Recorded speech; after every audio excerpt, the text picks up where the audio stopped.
जदयू कोटे के मंत्री अशोक चौधरी ने मीडिया में चल रहे कयास को लेकर कहा कि मीडिया टीआरपी के लिए कर रही है। वह मजबूती से पार्टी के लिए काम कर रहे हैं। हम लोग कहीं नहीं जा रहे हैं। नीतीश कुमार जी हमारे पार्टी के पूंजी हैं और नीतीश कुमार जी ने जो काम किया है उसके बारे में बिहार की जनता जानती है। वहीं नीतीश कुमार से लालू यादव की मुलाकात पर कहा कि वे लोग हमारे गठबंधन के अंग हैं, इसलिए मिलना जुलना चलता रहता है, इसमें कोई बात नहीं है। साथ ही उन्होंने कहा कि एनडीए में सीट बंटवारे को लेकर कहा कि सीट बंटवारा एनडीए में भी अभी तक नहीं हो पा रही है, उधर भी झगड़ा चल रहा है। साथ ही अमित शाह के नीतीश कुमार के एनडीए में वापसी को लेकर कहा कि अमित शाह ने कभी दरवाजे बंद होने की बात नहीं कही थी। भाई वीरेंद्र के बयान पर कहा कि बिहार की जनता नीतीश कुमार को सीएम और बड़ा नेता बनाया है।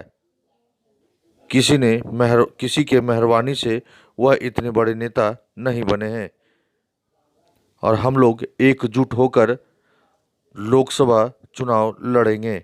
आइए सुनाते हैं अशोक चौधरी ने क्या कुछ कहा। क्या लग रहा है हम लोग का सब कुछ ठीक ठाक चल रहा है?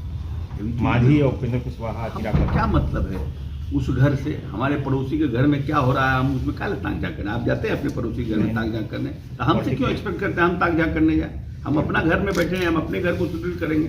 हम दूसरे घर में क्या तरकारी बन रहा है, सब्जी बन रहा है, हमको उससे क्या मतलब है?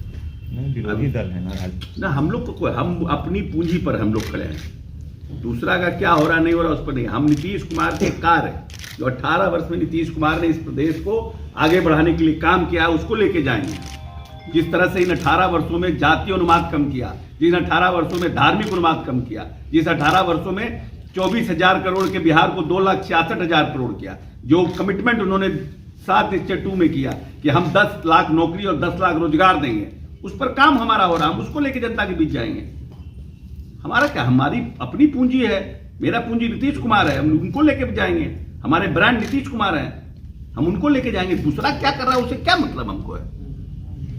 भाई वीरेंद्र बोलते हैं कि लालू जी के कृपा से भाई वीरेंद्र जो है उन्होंने कहा कि लालू जी के कृपा से सीएम बने मुख्यमंत्री नीतीश कुमार। नीतीश कुमार इस प्रदेश में पथ प्रदर्शक हैं।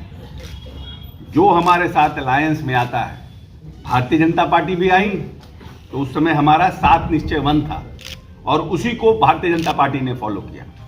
2020 में हम 7 निश्चय 2 लेकर के आए और आरजेडी भी 7 निश्चय 2 पर काम कर रही है।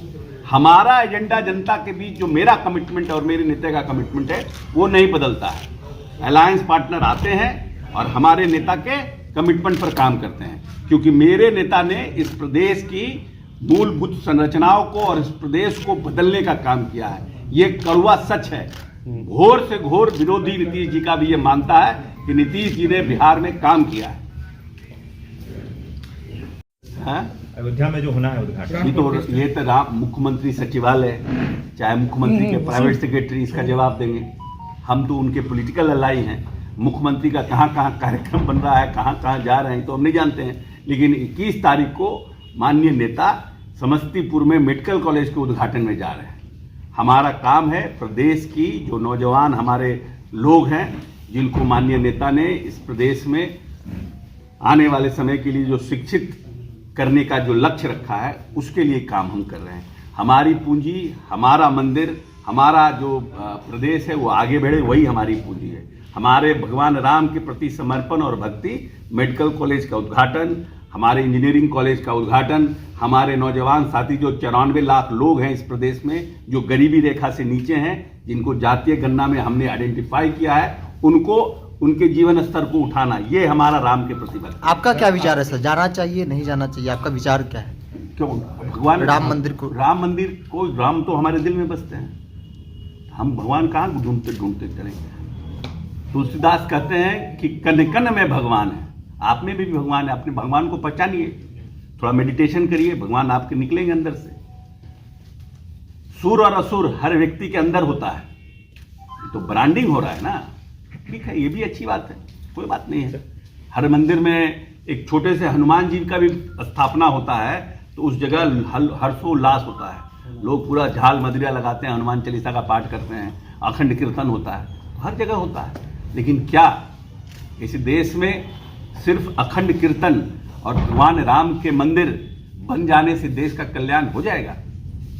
कि जो बेरोजगारी जो इतनी बड़ी है संख्या बेरोजगारों की, उसको कैसे हम एड्रेस कर पाएंगे? ये भी एक सवाल है ना। भगवान राम का मंदिर का निर्माण अच्छी बात है, उस पर हम इनकार नहीं करते, लेकिन बेरोजगारी एक बड़ा मुद्दा है, महंगाई एक बड़ा मुद्दा है। इन दोनों को भी एड्रेस करना पड़ेगा भगवान राम के साथ साथ, तब जाके इस देश में हर्षोल्लास होगा। सिर्फ एक आप पैमाने को देखकर उसकी आप ब्रांडिंग करिएगा, तो दूसरा जो पैमाना बेरोजगारी और महंगाई का है उसको भी एड्रेस करना पड़ेगा आने वाले समय में, तब जाकर भगवान राम के प्रति और उत्साह और उल्लास बढ़ेगा।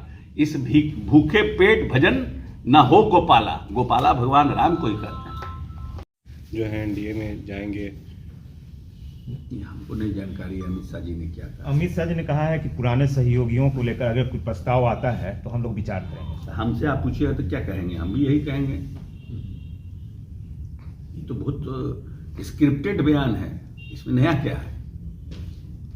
पॉलिटिक्स में इसमें नया क्या है? नहीं, पहले बोलते रहे हैं कि दरवाजा बंद है, इसीलिए आप नया बयान। कभी नहीं बोले दरवाजा बंद है। अमित शाह जी ने कभी नहीं कहा है कि दरवाजा, वो तो हमेशा बोलते हैं कोई प्रस्ताव आएगा, तो प्रस्ताव देगा कोई तब ना।